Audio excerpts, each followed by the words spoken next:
Streams of joy, Abuja, how will you shout?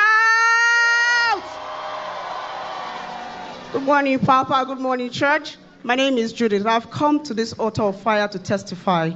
This is the first time I will be standing here. I'm so privileged to come this forward this morning to stand in the presence of our Papa and also the congregation. All to the glory of God. On 18th of September, we were here praying. That was on a Thursday for midweek service. And Papa said, pray to God to raise men that can carry your faith, that can help you carry your faith. And I said, Roy, give me men that will help me carry my faith, even when my faith cannot carry me. And I also pray and called, give me a man like our Papa, Pastor Jerry Eze, so that I can replicate his faith to also carry mine. So we left. And also, on that same day, Papa talks about patterns in your family. He was praying for family at some point, and he said he does not know he has the urge to pray for the families of everyone. So that day, he said the patterns and the siege in your family has been broken. And I keyed into that word, and I carried it. Because my dad died very early, and also my younger sister. It was so mysterious that we did not know what happened till today. So now is my mother's turn, and they have come for my mom. They want to take her at all costs. So I stood in the gap. I was told I'm also the gatekeeper as long as I'm on this altar. So that will never happen, not when I'm on this altar. So fast forward, my birthday was on the 30th of September. I was praying, telling God to give me a gift for my birthday. I never knew the gift God was going to give me. I was just praying. And also, this was the first time I came into Pastor Jerry's birthday messages, and also I followed the declarations as well. And I prayed for my own gift, and also on my birthday as well. So on the 27th, before my birthday, I went to work after the morning prayers. Sometimes I get done in the car with the morning prayers, and then walk into my office. So when I was done, and I prayed the 08 prayer while driving in my car. I prayed, I called all my family members' names, my mom included, because my mom is the one that is actually not okay. So on the 27th of September, I went to work, came back, nothing happened, no calls. I went for my exercise in the evening. At about 7:30 p.m., my nephew called me. So when my nephew called with my mom's line, I was like, okay, why are you calling my mom's line? What happened? Where's my mom? He now said, Auntie, that my mom is in the hospital, that he rushed her in the hospital. I said, what happened? He now narrated the story. In the morning, at about 11 a.m., on the 27th of September, an uncle of mine came to the house, saw my mom lying on her couch in the parlor, with her eyes wide open. She wasn't talking, she wasn't responding. He called her, she was not saying anything. He left, said, this sleep is deep, according to him. So he came back again at about 5:30 p.m. to 6 p.m. And my mom was in that same position from 11 a.m. to that time.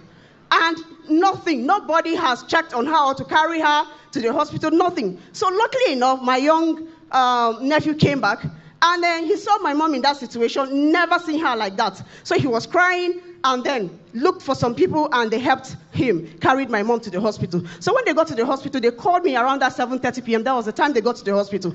And so I told him that, okay, let me speak to the doctor. Now, something happened. Why the testimony? I am one person that I panic a lot when things like this happen, especially when it has to do with my family members. I panic. But that day, nothing. Shake me, move me. It was like nothing. I wasn't moved. That is the audacity that this altar has given me. That is the audacity that I've gotten. Nothing. I wasn't shaking. I did not shake. I didn't call anybody, me or before. I started calling everybody, including my colleagues. Hey, my mom. I did not call anybody. Rather, my sisters were the ones that were calling me that, have I heard? I said, fine, I've heard. You guys just be calm. There's nothing a Roy cannot do. Not when I'm on this altar. Not when I'm standing in the gap for my family. It will never happen again. My dad went. My kid sister that was directly following me went. This time around, never. Not on my watch. So, I silenced that storm. And so around 8 p.m., the doctor said, okay, that this is what happened. My mom is not responding. Nothing is happening, but let's just pray for a miracle. For 24 hours, my mom was in that position with her eyes open. Nothing happened. She wasn't talking. There was no breath, nothing. They checked everything, nothing. They just put the, what's it called, drip, and they left her like that because nothing was happening. So I was just in my house. I didn't cry, I didn't shout, I didn't do anything. I was just praying to God. I said, God, my mom is not yet 65 years. She can never die. I don't have money to bury my mother. She will never die. I will never use my money to service negativity that one devil has done. Never. She will die at the right time that God has asked that she will die, which is 90 and above. So I will not bury my mother. She will come back to life.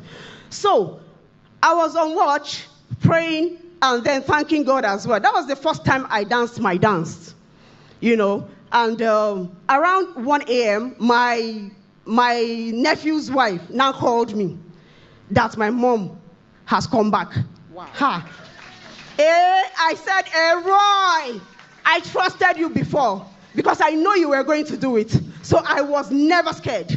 So I knelt down, thank God. I received the best birthday gift ever that I could get from anything that anyone will give me. For God restoring my mom to life, because that was it. That was the itch. That was the catch.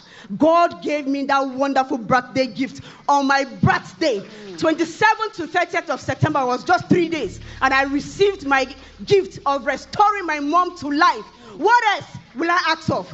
I defeated the devil. The patterns has been broken. The siege has been broken. So what else? Streets of